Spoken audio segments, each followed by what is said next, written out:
Vaginal intimate wash, এটা এখন দেখছি সবাই অনেকে জিজ্ঞাসা করেন, এটা কমার্শিয়ালি অ্যাভেলেবল হয়ে গেছে, টিভিতে অ্যাডভার্টাইজমেন্ট হিসাবে আসছে, লোকও ইউজ করছে না। যেটা বুঝতে হবে যে কার লাগবে, কেন লাগবে।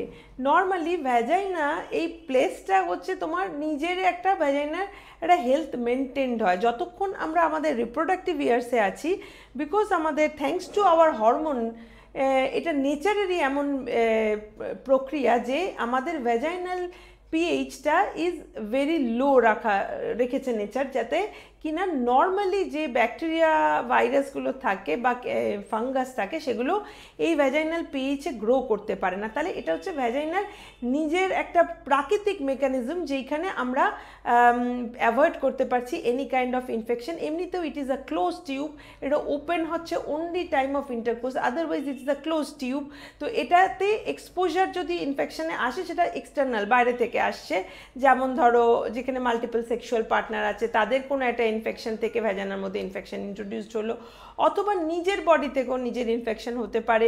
যেরকম হচ্ছে কেউ যদি ডায়াবেটিক হয়, তার ইমিউনো কম্প্রোমাইজড হয়ে গেছে, বা কারোর অন্য অসুখ আছে, যারা স্টেরয়েড খান, যারা মেনোপজাল, যাদের ইমিউনিটি এমনিতেই কম্প্রোমাইজ বিভিন্ন কারণে, তাদের ক্ষেত্রে ভেজাইনাল পিএইচ চেঞ্জ হয়ে যাচ্ছে, তখন ইনফেকশনের চান্স আসছে। নিজের স্কিনের যে কমেন্সালস ব্যাকটেরিয়া বা ফাঙ্গাস আছে যেগুলো আদারওয়াইজ ইনফেক্ট করতে পারতো না, সেইগুলো কিন্তু তখন একটা এদের আমরা বলি অপরচুনিস্টিক ইনফেকশন, তখন এরা কিন্তু ভ্যাজানার মধ্যে ইনফেকশন তৈরি করছে।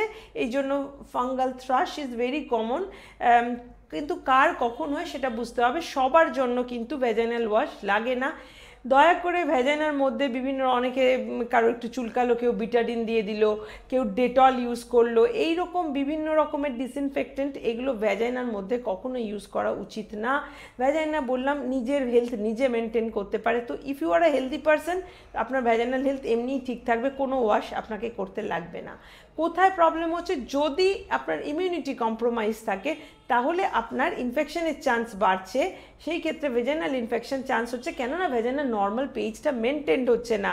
সেই ক্ষেত্রে দেখা যাচ্ছে আপনি যদি বাইরে থেকে এক্সটার্নাল কেউ ডুশিং করে কিছু একটা ডিসইনফেক্টেন্ট দিয়ে, তাহলে কি হবে, নর্মাল যে ব্যাকটেরিয়া যাদের ল্যাক্টোব্যাসিলাস বলা হয়, সেই ব্যাকটেরিয়া যেটা ভেজাইনাল পিএইচটা লো করতে হেল্প করে, সেই নর্মাল ব্যাকটেরিয়াগুলোকে যদি আমরা মেরে ফেলি, সেটা either by using external something like disinfectant, or কেউ একটা অ্যান্টিবায়োটিক খেলো, ধরো সর্দি কাশি হয়েছে, অ্যান্টিবায়োটিক দিয়েছেন ডক্টর, তো সেই অ্যান্টিবায়োটিক খেয়ে বডি নর্মাল এবং অ্যাবনর্মাল সব ব্যাকটেরিয়া মরে গেল, তাতে নর্মাল যে ল্যাক্টোব্যাসিলাস ছিল ভ্যাজানার মধ্যে সেটা মরে গেল।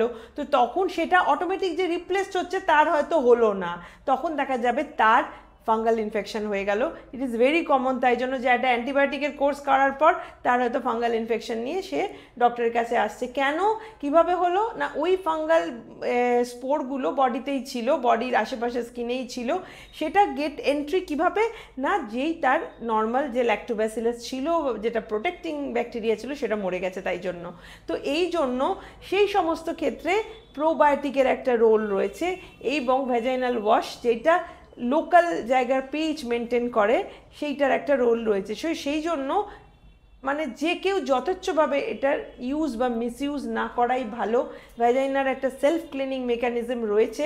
কেউ যদি এতটুকু হাইজিন জায়গাটার মেনটেন করে, যেহেতু জায়গাটা একটা হেয়ারি এরিয়া, সেখানকার মিনিমাম একটা হাইজিন মেনটেন করা উচিত। সেই হাইজিন যদি কেউ মেনটেন করে, ইনফেকশন হওয়ার কথা না। আর যদি কারোর কোনো কারণে হচ্ছে, এই যে কারণগুলো বললাম, তাহলে সেগুলো ডক্টরের পরামর্শ নিন, তারা আপনাকে বলে দেবে কী ধরনের ভেজাইনাল ওয়াশ লাগবে, লাগবে না, আর রিগার্ডিং প্রোবায়োটিক লাগবে, লাগবে না, এবং কারণটা কি, কেন হয়েছে ইন ফার্স্ট প্লেস, তবে তো সেটা প্রিভেন্ট করতে পারবে।